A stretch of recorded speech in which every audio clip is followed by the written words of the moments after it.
Hello friends, tech and machining with Shiva എന്ന ഈ ചാനലിലേക്ക് എല്ലാവർക്കും സ്വാഗതം. ഇന്ന് ഞങ്ങളിവിടെ ചെയ്യാൻ പോകുന്നത് ഒരു പെഡസ്റ്റൽ ഫാനിൻ്റെ പല ഭാഗങ്ങളും പിന്നെ അതിൻ്റെ പ്രവർത്തനത്തിനെക്കുറിച്ച് നിങ്ങളൊന്ന് കാണിക്കുക. നമുക്കത് അപ്പോൾ ഒന്ന് കാണാം.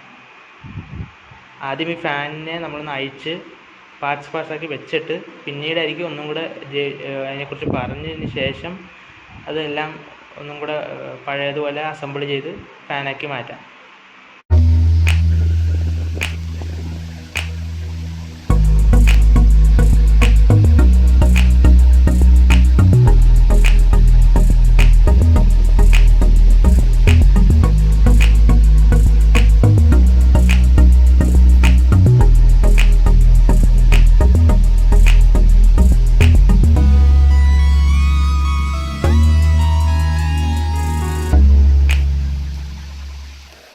ഇതാണ് നമ്മുടെ ഫാനിൻ്റെ മെയിൻ പാർട്ട്, സർക്യൂട്ടും മോട്ടറും.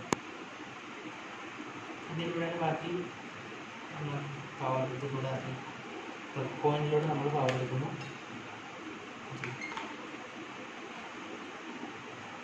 ഓണാക്കി കറങ്ങാൻ തുടങ്ങി. ഹലോ, ഇതാണ് ഇതിൻ്റെ മെയിൻ സംഭവം. ഇതിനകത്തുള്ള പിന്നെ സ്വിച്ചുകൾ സ്പീഡെല്ലാം അഡ്ജസ്റ്റ് ചെയ്യാൻ നമ്മൾ ഇഷ്ടമുള്ള സ്പീഡൊക്കെ 0, ഫസ്റ്റ് സെക്കൻഡ് സ്പീഡ് കുറച്ചുകൂടെ കൂടി, തേർഡ് സ്പീഡ് മാക്സിമം. പിന്നെ ഓസിലേഷൻ്റെ കാര്യം പറയുകയാണെങ്കിൽ ഫാൻ ഇങ്ങനെ കറങ്ങുമ്പം ഇവിടെ ഒരു ഗിയറുണ്ട്. ഈ ഫാനിൻ്റെ ഷാഫ്റ്റിൻ്റെ പിന്നോട്ട് കൂടെ ഗിയർ സിസ്റ്റത്തിൻ്റെ ഒരു സെറ്റപ്പ് ചെയ്ത് വെച്ചിട്ടുണ്ട്. ഈ ഷാഫ്റ്റിൽ തന്നെ ഈ ലൈൻസ് പോലെ, ആ ലൈൻസ് ഗിയറിനെ ഇങ്ങനെ റൊട്ടേറ്റ് ചെയ്യും. നമുക്ക് കാണാം ആ പല്ലുകൾ കൂടി കറങ്ങി അതനുസരിച്ച് ഇതിന് ഒരു ഓസിലേഷൻ കിട്ടുന്നു. ഈ ഒരു സാധനം ഫുൾ കറങ്ങിക്കൊണ്ടിരിക്കുക. അപ്പോൾ ഇതൊരു പാർട്ടായിട്ട് മാത്രം കറങ്ങി ഭയങ്കര ചെറിയ ആർപിഎം ഇത് കറങ്ങണം. പിന്നെ ഇവിടെ ഈ ഒരു സ്റ്റിക്കുണ്ട്, ഇത് കണക്ഷൻ. ആ കണക്ഷനാണ് ഇതിൻ്റെ ഓസിലേഷനിലേക്ക് ഇതിനെ ഓസിലേറ്റ് ചെയ്യിപ്പിക്കുന്നത് മോട്ടറിന്. അല്ലെങ്കിൽ ഇതിനൊരു പാരലൽ കണക്ഷൻ കൊടുത്തില്ലെങ്കിൽ ഓസിലേഷൻ കാണത്തില്ല, മോട്ടർ കറങ്ങിക്കൊണ്ടിരിക്കും. അത്രേ ഉള്ളൂ.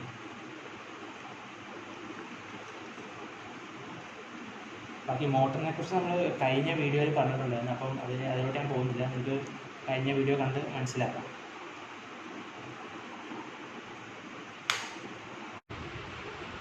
സോ ഇതാണ് നമ്മുടെ ബേസിക് സ്റ്റാൻഡ്. ഈ ഫ്ലാറ്റ് ബേസ് ആണ് ഇതിൻ്റെ ബാലൻസ് ചെയ്ത് ഇതിൻ്റെ വെയിറ്റ് ഇവിടെ മോൾഡാർക്ക് വെയിറ്റ് കൂടുതൽ തന്നെ സെപ്പറേറ്റ് മോളിലായിരിക്കും. അപ്പോൾ അതുകൊണ്ട് വീഴാണ്ടിരിക്കാനാണ് ഈ ബേസ് ഇത്രയും ഏരിയ കുട്ടികളുണ്ടായിരുന്നു. ഇതിൻ്റെ ബാക്കി സ്റ്റാൻഡ് നമ്മൾ ഹൈറ്റ് അനുസരിച്ച് യൂസ് ചെയ്യും. ഇത് തിരിച്ച് കുറയും. നമ്മൾ ഇതിന് നിൽക്കുമ്പോൾ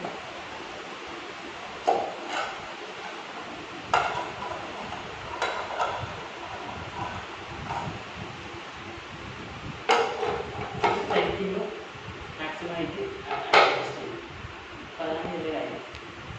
സോ ഇതാണ് നമ്മുടെ മോട്ടർ കവർ ചെയ്യാൻ ഉപയോഗിക്കുന്ന ബാക്ക് സൈഡിലേക്ക് വരുന്നത്. ഫാനിൻ്റെ ബാക്ക് സൈഡിൽ മോട്ടർ കവർ ചെയ്യാനായിട്ട് യൂസ് ചെയ്യുന്ന സിമ്പിൾ കവറാണ്.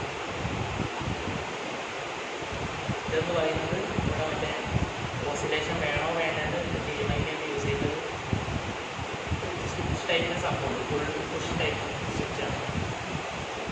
താഴോട്ട് പ്രസ് ചെയ്താൽ നമുക്ക് ഓസിലേഷൻ കിട്ടും, പൊക്കി വെച്ചാൽ ഓസിലേഷൻ കിട്ടുന്നത് ഇവിടെ സ്റ്റഡി ആയിട്ട് കിട്ടും. സോ ഗൈസ്, നമ്മൾ കാണുന്ന പോലെ ഇത് കവറിങ് ആണ്. ഫ്രണ്ട് ഇത് ബാക്ക് കവറിങ്ങും. സോ ഇത് നമ്മുടെ കവറിങ്, ഫാനിൻ്റെ കവറിങ്. ഇത് ബാക്ക് സൈഡിലായിട്ട് വരുന്നതും അതുപോലെ ഫ്രണ്ട് സൈഡിൽ വരുന്ന കവറിങ്.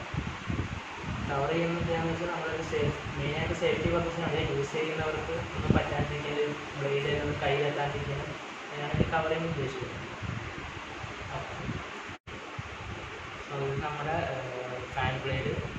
ഇത് 3 ബ്ലേഡാണുള്ളത്. അതൊരു ചെറിയൊരു കർവ് കൊടുത്താണ് ഇത് ചെയ്ത് വെച്ചിരിക്കുന്നത്. ചെറിയൊരു കർവുണ്ട്. അത് എയറിനെ കാറ്റിനെ പുഷ് ചെയ്യാൻ വേണ്ടിയിട്ടാണ്, മുമ്പോട്ട് കാറ്റിനെ തള്ളിവിടാൻ വേണ്ടിയിട്ടാണ് ഈ ഷേപ്പിൽ അവർ ബ്ലേഡ് ഡിസൈൻ ചെയ്തിട്ടുണ്ട്. പിന്നെ ഇത് ലാസ്റ്റ് ഒരു ക്യാപ്പ് നമ്മുടെ ഈ ഇതിൻ്റെ എക്സ്റ്റേണൽ ലോക്ക് ചെയ്യാൻ വേണ്ടിയിട്ട് യൂസ് ചെയ്യുന്ന ഒരു ക്യാപ്പാണ്. ഫ്രണ്ടിൽ വെച്ചിട്ട് നമുക്ക് ടൈറ്റ് ചെയ്യാൻ യൂസ് ചെയ്യുന്നത്. സോ ഗൈസ്, ഇപ്പം നമുക്ക് ഇതെല്ലാം തിരിച്ച് എല്ലാം ഒരുമിച്ച് ഫാനാക്കി ഫിറ്റ് ചെയ്ത് വെക്കാം. സോ ഗൈസ്, നമ്മൾ ഈ എല്ലാ സാധനങ്ങളും നമ്മൾ ഈ തിരിച്ച് അസംബിൾ ചെയ്യാൻ പോകണം. ആദ്യം നമ്മൾ ഈ സർക്യൂട്ട് സ്റ്റാൻഡ് ഫിക്സ് ചെയ്തിട്ട്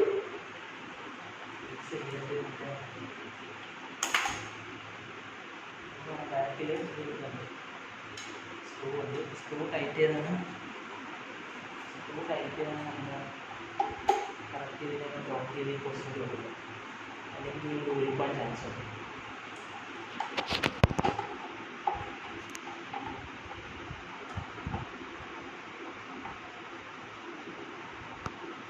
അപ്പോൾ നമ്മൾ ലോക്ക് ചെയ്ത് വെച്ചിട്ട് പ്രശ്നമില്ല.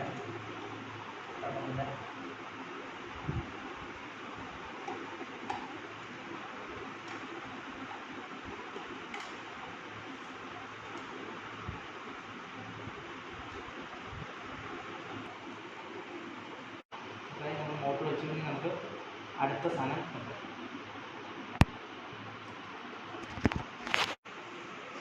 നമുക്ക് ഈ ഒരു കവറിങ്, ബാക്ക് കവറിങ് ഇത് വെച്ച് ഫിക്സ് ചെയ്യാം. ഫിക്സ് ചെയ്യുമ്പോൾ ശ്രദ്ധിക്കാൻ നമ്മൾ സ്പോസ് ഇരിക്കൊണ്ട് എടുത്തില്ലായിരുന്നു. അത് താഴെ വീഴാത്ത, താഴെ പോകാത്ത രീതിയിൽ തന്നെ വെക്കണം. അപ്പോൾ നമ്മൾ ഇനി ഇതിൻ്റെ ബാക്ക് കവർ ഫിറ്റ് ചെയ്യാൻ പോകുന്നു.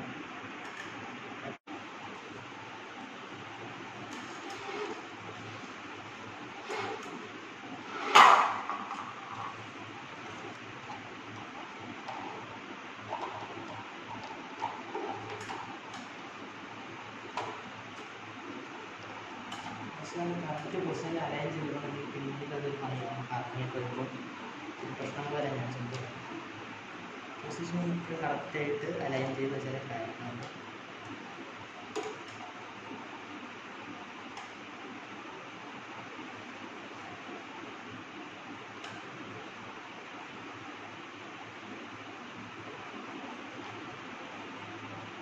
സ്മൂത്ത് വെച്ച് കഴിഞ്ഞാൽ നമുക്ക് ക്യാപ്പിടാം.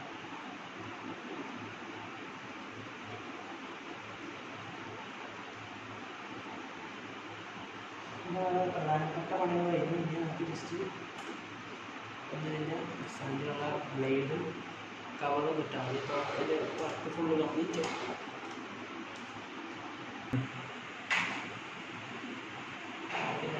ബ്ലേഡ് ബ്ലേഡ് ഈ ഒരു ഇതുപോലെ സ്റ്റിക്ക് പോലെ ലോക്ക് പോലത്തെ സംഭവം സ്റ്റിക്കർ വെൽഡ് ചെയ്ത് വെച്ചിരിക്കുക. അതേപോലെ നമ്മൾ ബാക്കിൽ കറക്റ്റ് അതുപോലെ ഇവിടെ ഒരു ഹോൾ ഉണ്ടാക്കി വെച്ചിട്ടുണ്ട്. ഒരു പാറ്റേൺ ചെയ്തിട്ടുണ്ട്. ആ പാറ്റേണിലോട്ട് കറക്റ്റ് നമ്മൾ പ്ലേസ് ചെയ്ത് വെക്കും. കൊടുത്ത് കറക്റ്റ് വെക്കും. നോക്കി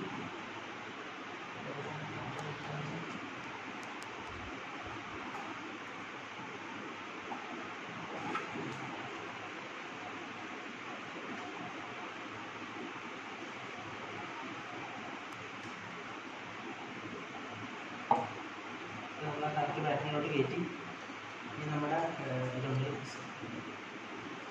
ക്യാപ്പ് കൊടുക്കാം. ക്യാപ്പ് ഒരുതരം ലോക്കാണ്. ഈ കറങ്ങുന്ന സമയത്ത് ബ്ലേഡ്, ഫാൻ ബ്ലേഡിന് മുമ്പോട്ടോ പുറകോട്ടോ പോകാനുള്ള ചാൻസ് ഉണ്ട്. സെൻട്രിഫ്യൂഗൽ ഫോഴ്സ് എന്ന് പറഞ്ഞൊരു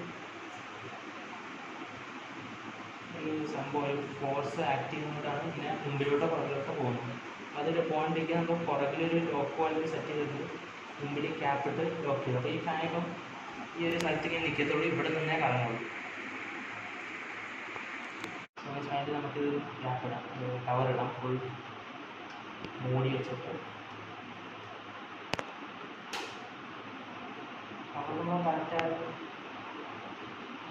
ഗ്യാപ്പും കാര്യങ്ങളൊക്കെ നോക്കി ഫിറ്റിങ്ങൊക്കെ കറക്റ്റാണോ നോക്കി ഈ ഒരു പാൻറ്റ് കറക്റ്റായിട്ട് വെച്ചിട്ട് വേണം ടൈറ്റ് ചെയ്ത്. അതിനുശേഷം നമുക്ക് ഇവിടെ ഒരു നട്ട് കൊടുത്തുണ്ട്, അത് ടൈറ്റ് ചെയ്ത് വെക്കാം.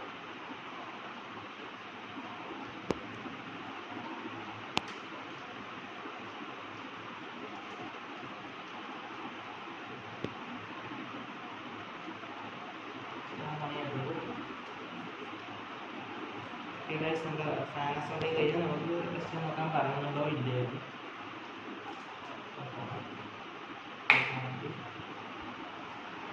ഓക്കെ ഗൈസ്, ഫാനിന് കുഴപ്പമൊന്നും കണക്കുകൾ ഊരി വെച്ചു, നമുക്ക് പഴയതുപോലെ വർക്കിംഗ് കണ്ടീഷൻ ഒരു കുഴപ്പമില്ല. അപ്പോൾ ഇങ്ങനെയാണ് നമ്മൾ ഫാൻ അസംബിൾ ചെയ്യുന്നത്.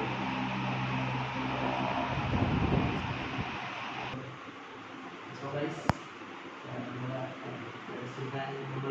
നമ്മളെല്ലാം നോക്കിക്കഴിഞ്ഞാൽ ഇതിനകത്തുള്ള ഭാഗങ്ങളും പിന്നെ അതെങ്ങനെയാണ് വർക്ക് ചെയ്യുന്നതെന്നുള്ളത് നമ്മൾ കണ്ടു. അപ്പോൾ നിങ്ങൾക്ക് എൻ്റെ ഈ വീഡിയോ ഇഷ്ടമായെങ്കിൽ നിങ്ങൾ ലൈക്ക് ചെയ്യുക, ഷെയർ ചെയ്യുക, ഈ ചാനൽ സബ്സ്ക്രൈബ് ചെയ്യുക. അതുപോലെ തന്നെ എനിക്ക് നോട്ടിഫിക്കേഷനായിട്ട് പുതിയ വീഡിയോസ് നോട്ടിഫിക്കേഷൻ വരുന്ന ബെല്ലൈക്കൺ പ്രസ് ചെയ്യുക. അപ്പം നിങ്ങൾക്ക് എന്തെങ്കിലും ഇതിന് ഇഷ്ടപ്പെട്ടില്ല അല്ലെങ്കിൽ എന്തെങ്കിലും കുറവുകളുണ്ടെന്ന് തോന്നുകയാണെങ്കിൽ നിങ്ങൾക്ക് കമൻറ്റ് ബോക്സിൽ കമൻറ്റ് ചെയ്യാവുന്നതാണ്.